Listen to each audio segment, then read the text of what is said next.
does Islam need to be liberalized or not?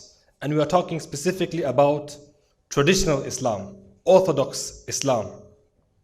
And by liberalized, we mean, do we need to renew Islam? Is Islam suitable for the 21st century? Is Islam suitable for the West and the values that we are living within in the West?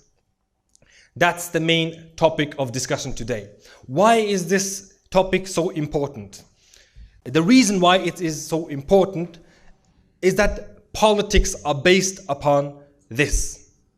We see different political suggestions coming all the time, wanting to change Islam or restrict Islamic practices based upon the notion that Islam is not suitable, or traditional Islam is not suitable for the modern Western society.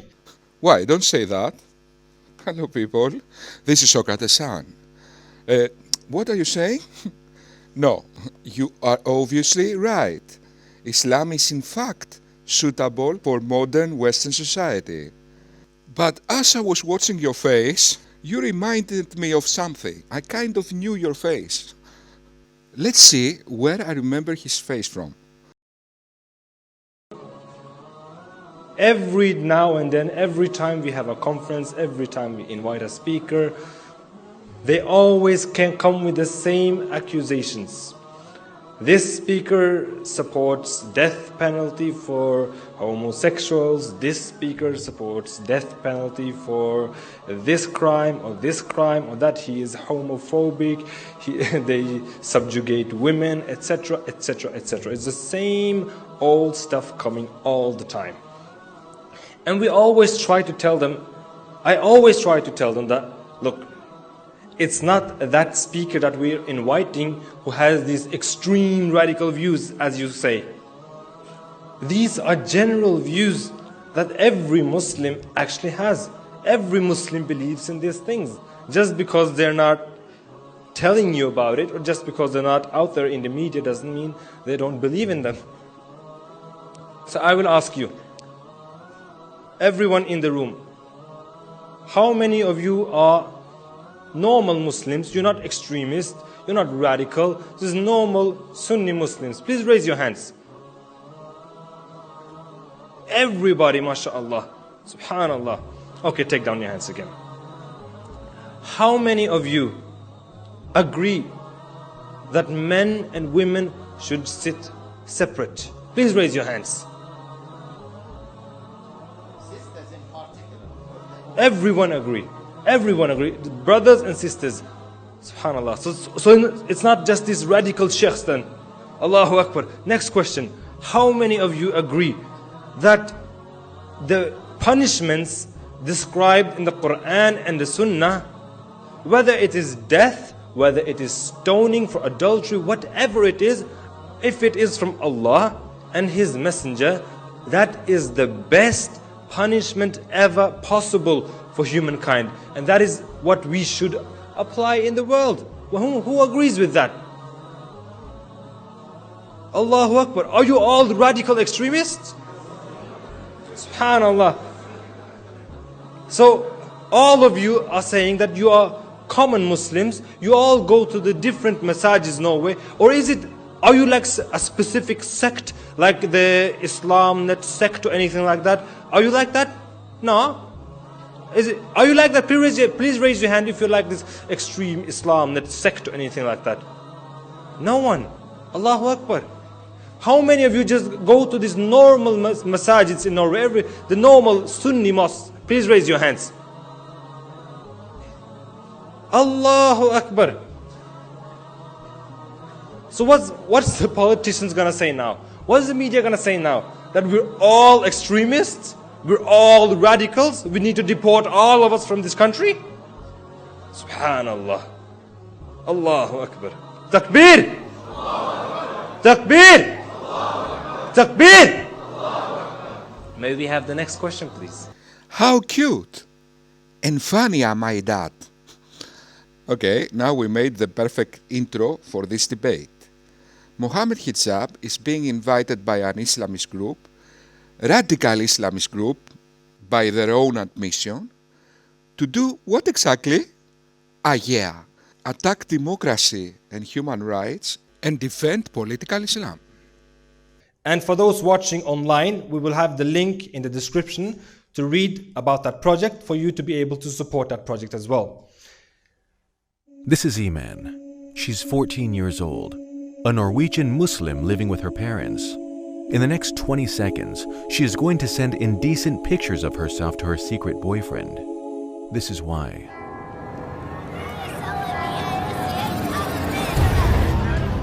Norway, a Scandinavian country that Muslims migrated to 50 years ago, with around 200,000 Muslims.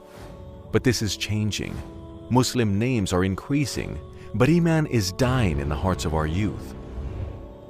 The vast majority of these Muslims do not pray and are leaving their Islamic heritage and adopting the Western lifestyle.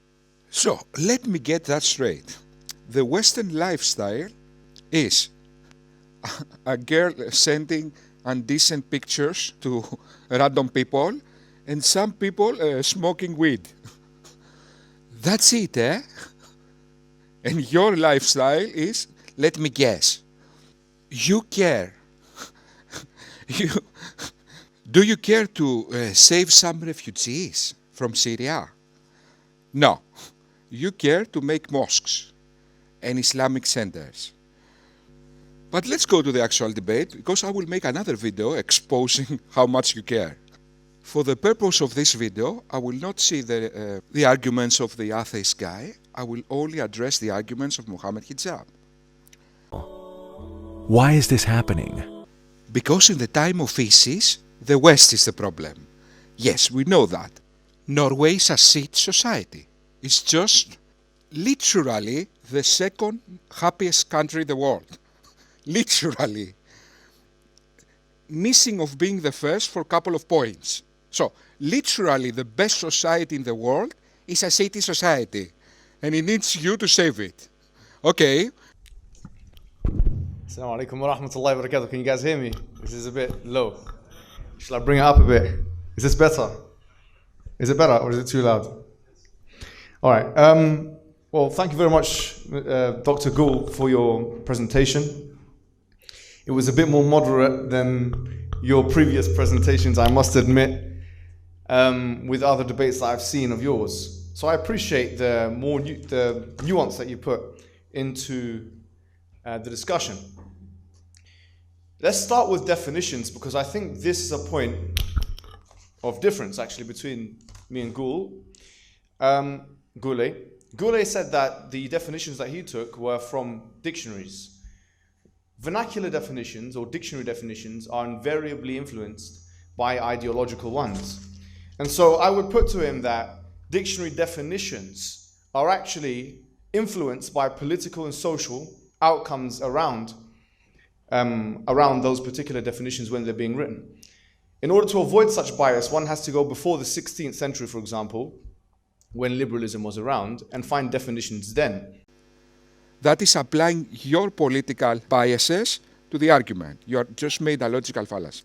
Look, Mohammed Hijab, please, in this debate, please say at least one true thing.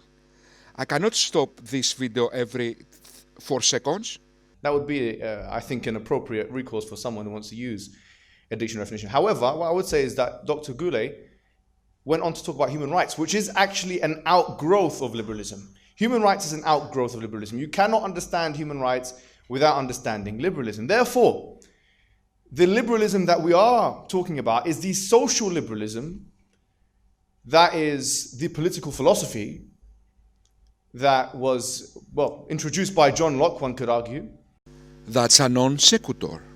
He assumes liberalism is defined by specific liberal philosophers.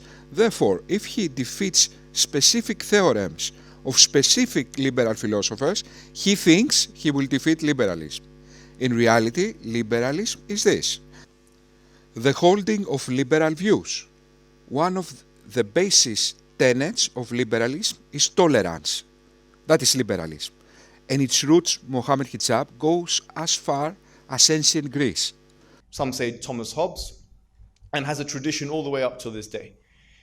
And so my definition of liberalism is actually a politically philosophical one, which I'm sure he'll be able to resonate with, being a philosopher himself.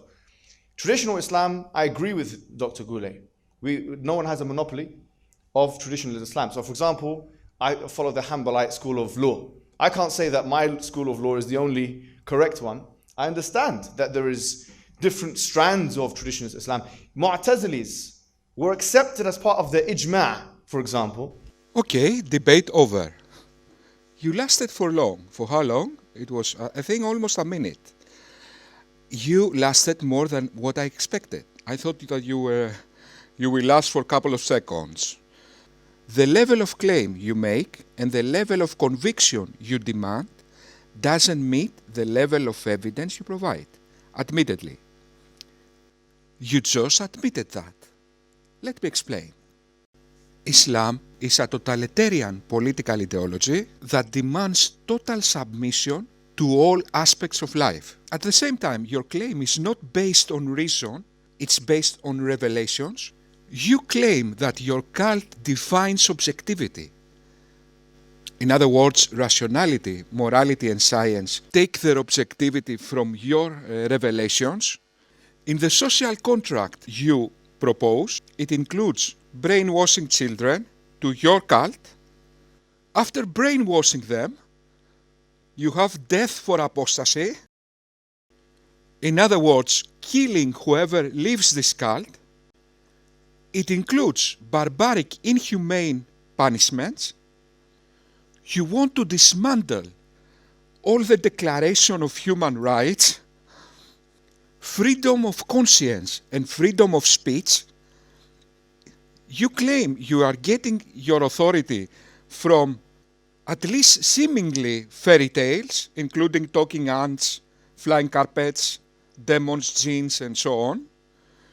The Quran, in other words. And what is your level of evidence that we should accept this kind of claim and this kind of conviction? There are many schools of thoughts. Really? Really, Mohammed? It might be, you are not really sure. It might be that way, it might not be. Okay. It's etchy, but it might be Juvetsi. You're not really sure. Maybe. Okay, debate over. But for entertainment, let's continue. And that's even mentioned by Ibn Taymiyyah, who is a literalist, as many of you know. So I accept the nuance there. I don't disagree with him. I don't think anyone has a monopoly of traditional Islam. So I think that's the first thing. The second thing I want to put to Dr. Gule is that before we say that we should move into a liberalizing direction, I think it's very fair to ask the question, how can we prove that liberalism is true in the first place? Presuppositional apologetics, in other words. This is the tactic this team of people is making all the time. And yes, I put a funny picture of Sobur on purpose. Let me explain what they are doing. They gave up on trying to defend Islam according to the merit of each individual case, and they always attack the foundations. For example, Islam is true because we can't really know anything. Islam is scientific because science is changing. Islam is moral because Islam defines morality. Now, Mohammed Hijab will argue that because we cannot prove in an absolute sense that liberalism is the truth, that means we have no evidence that liberalism is better than Islam as a political ideology. Yet we have evidence, Mohammed. All the statistics say that liberal societies are doing better in all social factors than Islamic societies. So, here is your evidence. All the statistics of the world relating to well-being, not to absolute in some heaven. And of course, John Locke, who was the founding father of liberalism, had an essay or a book that he wrote where he talked about morality, and in that he said that morality is something which you can be demonstrated like mathematics. He said that you can prove the truth of morality in the same way as you can prove scientific truths or mathematical logical truths. if we assume morality is related to suffering and well-being in this world. But I'm not going to address morality in this video because I have done this so many times. But continue. In his own system, he said that liberalism is true, and he gave theological reasons for it. He replied to Robert Filmer, for example, who was a Christian. Okay, to save some time, this is a non sequitur fallacy. All this section of Mohammed Hijab's speech is a non sequitur fallacy. Liberalism is not, if you go to the dictionary and type liberalism, it doesn't say whatever John Locke said. No, liberalism is this: the holding of liberal views. One of the basic tenets of liberalism is tolerance. And he was using God as the example. So in other words, he was using an anchorage, a moral epistemological anchorage, which was theological. And of course, the liberal tradition is not just John Locke. So across time there has been different philosophers, all of which have tried different things in order to anchor their respective moral philosophy. So we have John Stuart Mill, we have John Rawls, de Tocqueville, Montesquieu. All of these individuals wrote books, and there is a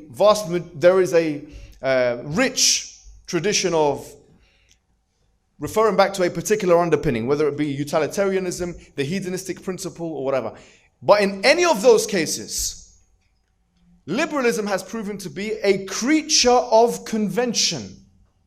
Creature of convention, let's Google that. Okay, convention means a way in which something is usually done. In other words, Mohammed Hijab makes the argument that liberalism is not based in a true foundation related to morality, rather it is subjective opinion of liberal philosophers. What did you say? I said liberalism is a creature of convention, meaning it's a subjective morality, something which is and has been the subject of change. It's not an objective morality. Therefore, before we even proceed in this conversation, you have to prove to me, in an absolute sense, morality. You have to prove to me morality. Mohammed Hijab, how about we prove to you the multiverse before we can make any moral judgment? In other words, according to Mohammed Hijab, we cannot really say that ISIS, for example, are immoral unless we prove morality in an absolute sense. Yeah, that makes sense. That's a good argument you can use in the court. If you kill somebody, go to the court and say, before you judge me, you need to prove absolute morality. Okay. That liberalism is true. I mean, you had a debate with Hamza Zortsis some time ago about God's existence. 54 minutes into the debate, Dr. Gule said, there is no scientific evidence of God. And that's absolutely true.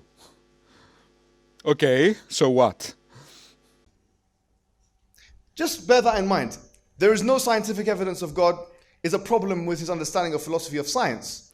Yet the philosophy of science you are referring to right now says that by definition, because God is supernatural, science cannot investigate God.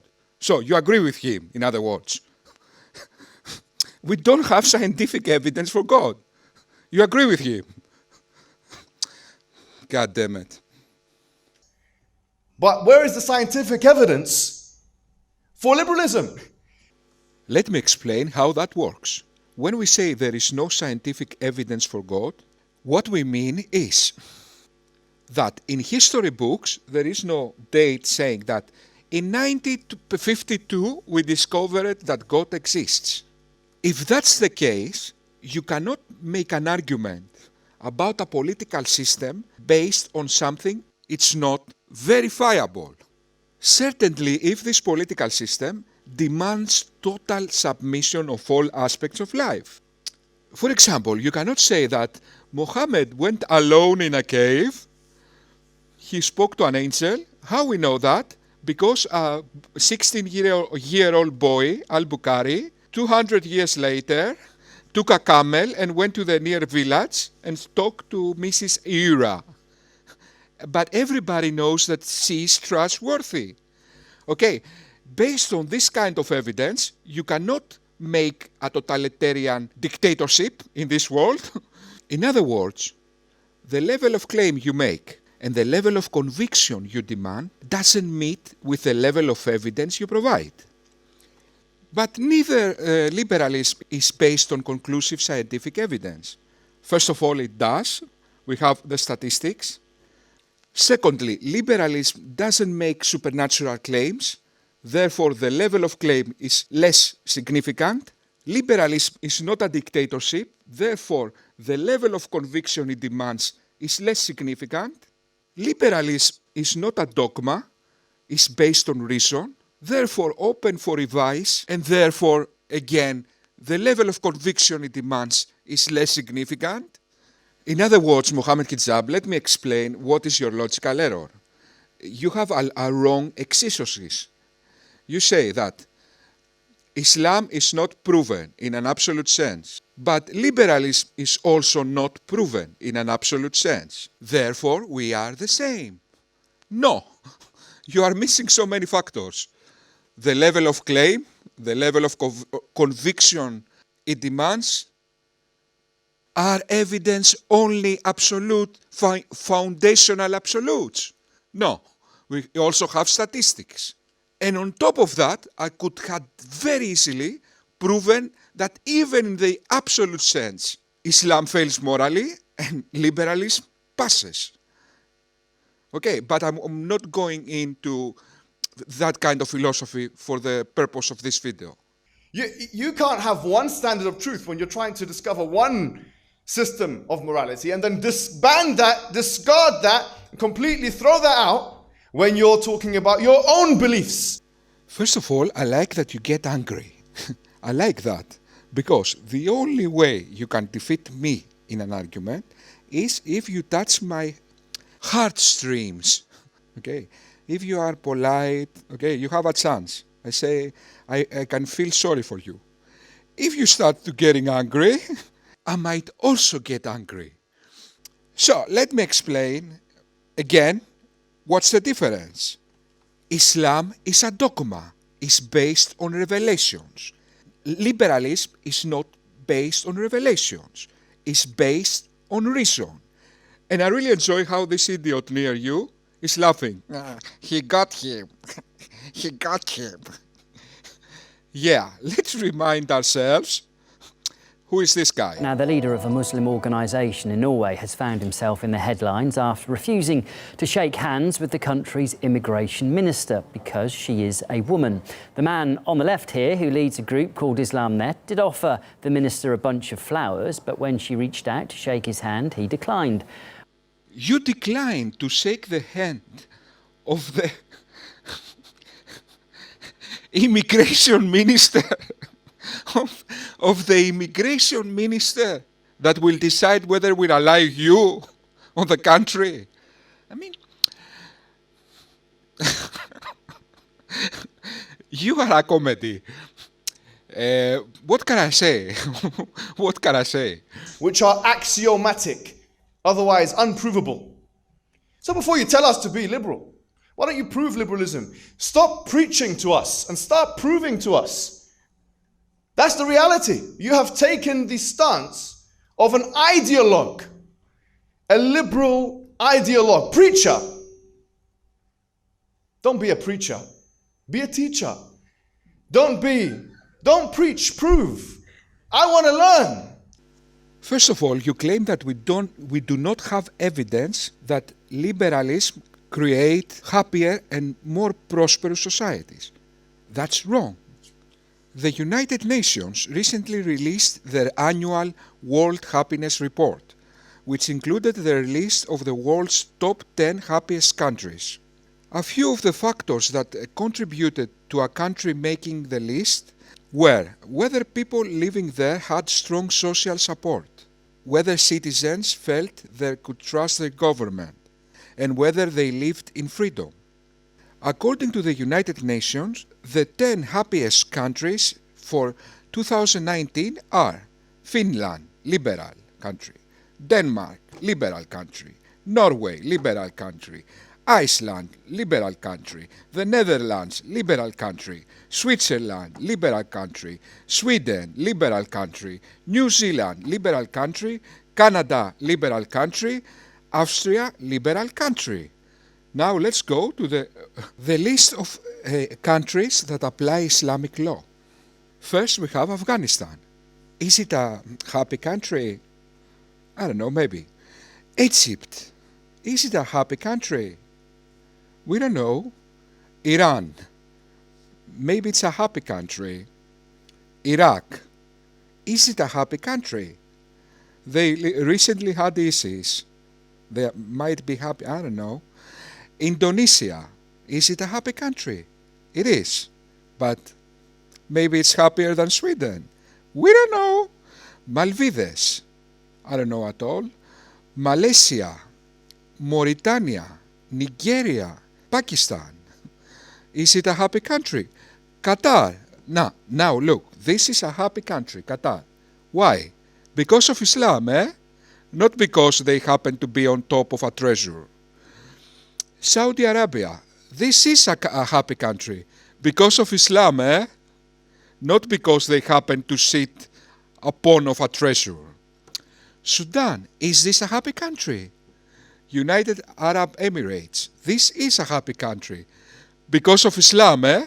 Not because they happen to sit on top of a treasure. Yemen. They don't sit on top of a treasure. Are they a happy country? I don't know, maybe. What we learned from this list, that the necessary requirement for an Islamic country to be happy is to happen to be on top of a treasure. That's the only requirement. So, Mohammed Hijab, we have actual statistics. Give me some proofs. However, what we saw in the second half of the presentation with Dr. Gule, is that he started talking about discrimination, human rights, and all of those things. And he mentioned the death penalty. Here's my claim, and I stand in front of everyone today with full confidence that this claim will not be refuted. Okay, I accept your challenge. I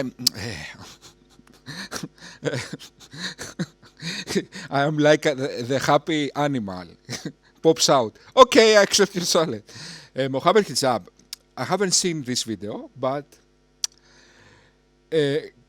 judging from your accuracy in arguments, I will defeat this argument so easy. Listen to the claim. Liberalism can and has and is. Wait a minute. Now you're using too many words. Let me rewind. Liberalism can and has and is capable of producing death penalty outcomes for non-allegiance to the state, for example. No, you had to say this. You had to say this. This world is a jungle. Please, elaborate. Hudud, the laws, barbaric, outdated, dysfunctional laws. Hudud, you mean these laws?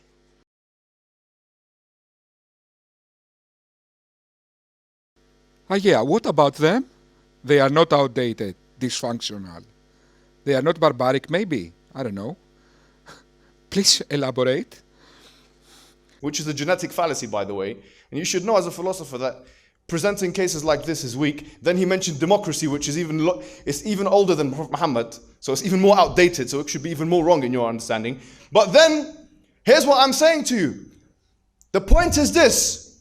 Liberalism can allow. Why? Because, ladies and gentlemen, liberal contractarianism or contractualism, which is the only liberalism that you will find on the face of the earth, assumes that we had a primordial state of nature and that we entered into a primordial barter where we traded our freedom for the security of the state. What the hell are you talking about, my friend? What the hell are you talking about? I cannot understand what you're saying. Meaning what? The sovereign becomes the ultimate authority. John Locke himself said in his letters of toleration, ironically, that if someone in a Jewish state, John Locke, the founding father of liberalism, someone in a Jewish state apostatizes, disbelieves in Judaism, he is to be killed. Wait a minute. Is this Prophet Muhammad? No. This is John Locke, the founding father of liberalism. Okay, you got us. Because liberalism is in the dictionary, let me check. Liberalism is whatever John Locke says. Okay, you got us. It's not the holding of liberal ideas. One of the basic tenets of liberalism is tolerance. Mohammed Hijab, is this tolerance? Let me see.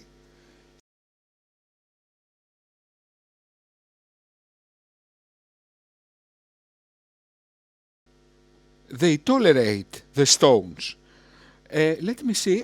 Is this tolerance? I don't know. Let me see. Which is the very ideology you are trying to preach to us today. This, of course, did not stop at Locke. It continued to Mill. It continued all the way up to Rawls, actually. Immanuel Kant. All of these individuals have messages similar to that you have to fully obey the sovereign. Listen to this. Listen to this. Me and you, I was born in London 28 years ago. You were born maybe 29 years ago? I don't know. In Norway. And what happened was, I didn't get a choice. Did you get a choice? That you had to obey the law or not? Liberalism means a society based on liberal contracts. That is liberalism. Now you are making the argument that we all have contracts. Okay, let me demonstrate the argument of Mohammed Hijab. In liberalism we have contracts, social contracts. Also in Islam we have social contracts. Let's see now. In the one case is contract. Let's count the letters. 1, 2, 3, 4, 8 letters. In the second case is again contract. Let's count the letters. 8 letters. They are the same. We are the same, you and I. That's your argument. It doesn't matter what this contract is saying. Or to be a citizen or not. I was just forced into the social contract. Freedom of expression and freedom of religious expression and freedom of thought and so on and so forth. All of that was curtailed at the very starting point for me. I didn't choose to be here and to be a citizen and obey the law, yet I have to obey the law. The point is the social contract is dominant. Muhammad, liberalism means a social contract with liberal rules. What's your problem? I cannot understand. And therefore, when the law is in place, I have to follow the law. If the law is that there's treason, which is associated with some kind of religious authority, then that is the law. Therefore, it's conceivable through liberalism to have death penalty outcomes. Let's investigate in which cases it is conceivable in liberalism to execute a person. In high treason, and if it's something like a serial killer. So according to your logic, somebody that commits high treason or he is a serial killer is the same like a random guy changes his religion. To every normal person in this world, this is insane what you are saying now. That a guy changing his religion equals high treason. For you Islamists, it's logical, okay? Because you read in the Quran that the ultimate virtue in this world is licking the balls of God. You are a stupid cult, okay? And obviously you think that the highest virtue is obeying your master, okay? Like a good slave. Okay, that's you. So in your logic, obviously not obeying your master equals high treason. But for normal people, not insane psychopath cultist, freedom of conscience is an uncompromised given. to every human being. If you try to challenge that intellectually, we will humiliate you like I'm doing to you right now. If you try to challenge that with arms, we will defeat you with arms. And you can go to any UFC. You can also take the green belt in karate. In other words, Mohammed, liberalism is the default position. You can have your beliefs and we can have our beliefs. But you think that you can dictate everybody according to your beliefs. And that won't happen. I mean, why are we even debating that? Another thing you are failing to grasp is that liberalism is protecting you. Okay? Unless you think in a Nazi Germany there would have been Islam. You will meet your friend here. You remember this guy? This guy is from Norway. Liberalism is what protects you from these guys. I'm not trying to scare you. I'm trying to wake you up. Yesterday night, I was watching a documentary. It was called, in Netflix, you can also watch it. It was called The Devil Next Door. This is a documentary about somebody being accused of being Ivan the evil, I don't know, a guard in the gas chambers in a concentration camp. And people in the court were describing the stories. Unimaginable horrors. Not even in horror movies. Not a person, a director in a horror movie doesn't dare to do what happened in the concentration camps in Nazi Germany. Okay? The depravity of man can go so low that can be worse than a monster. And we have some rules to avoid these things from happening. Okay, and we say democracy, we are all equal. Freedom of conscience, freedom of speech. And you think it's a good idea to go challenge those things. It's such a good idea, eh? Because, why? Because the West, Mohammed Hijab, is treating you badly. You are an idiot, my friend. You are a complete buffoon that is being paid to speak lectures. And is being paid to make YouTube videos. That is how liberalism is treating you.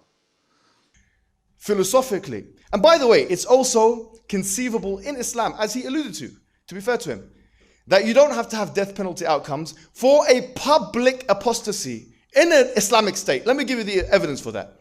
Some brothers are going to say, wait a minute, now you become liberal. No. For example, the Prophet Muhammad ﷺ, in a hadith in Bukhari, where he was talking to the people in Hudaybiyah, he spoke to Suhail ibn Amr, and there was a pact that he created. Suhail ibn Amr, who was the leader of the Qurayshis at that time, said that if anyone apostatizes, even publicly, the assumption was, then they are to be not killed but returned to us. The Prophet agreed to that. Now the question is this still applicable today? Okay, so when you want to show how good is Islam, you suddenly become liberal. Bravo, you are proven our point. Okay, it's not Islam that defines goodness, it's you need to actually say good things. I mean, you just made an admission. But let's continue. Ibn al-Qayyim al-Jawziyah, he mentions in Zayd al-Ma'ad, just as al-Mirdawi, also pronounced Marda. Oops, I see sad faces. I think, Mohammed Hijab, you don't know your crowd. You don't know to whom you are speaking to. Mentions as well in his books, not Al-Insaf, the other one. He wrote another big book, I can give the references after. He mentions that this is still applicable today. In other words, you want to make a political system, a totalitarian political system that will include all aspects of life, that will decide whether we kill people But now you say that we are not really sure. You are not really sure, maybe, eh? So all these people that you were executing for so many years, for 1,000 years, maybe you are wrong. Eh? Mohammed, maybe. You should tell them, sorry, they are under the ground now. Oops, I just cut at your head.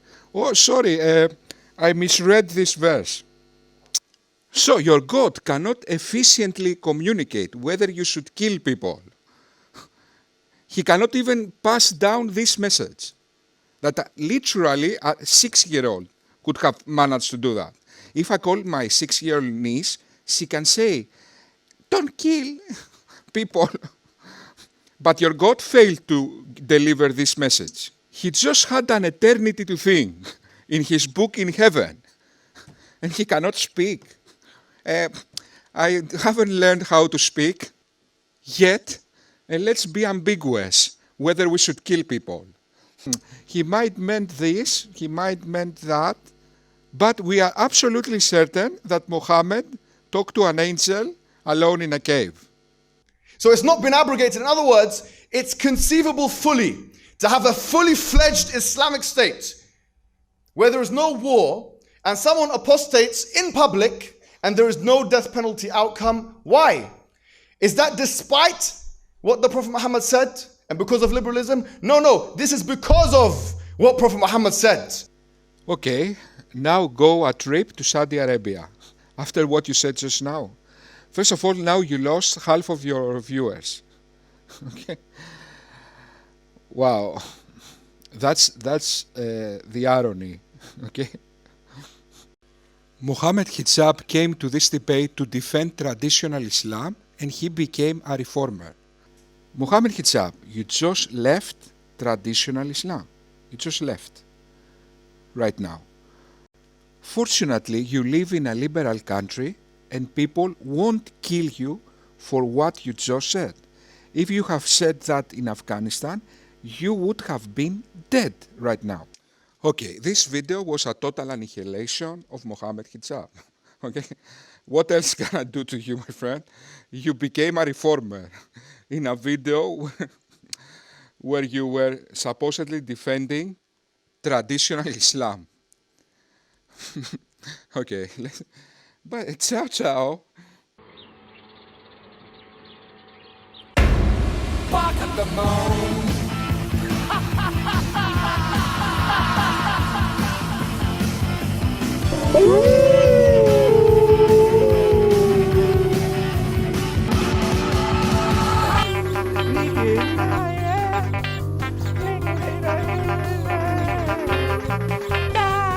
Just listen, miracle will have to wait. Now when you found what he's looking for, listening.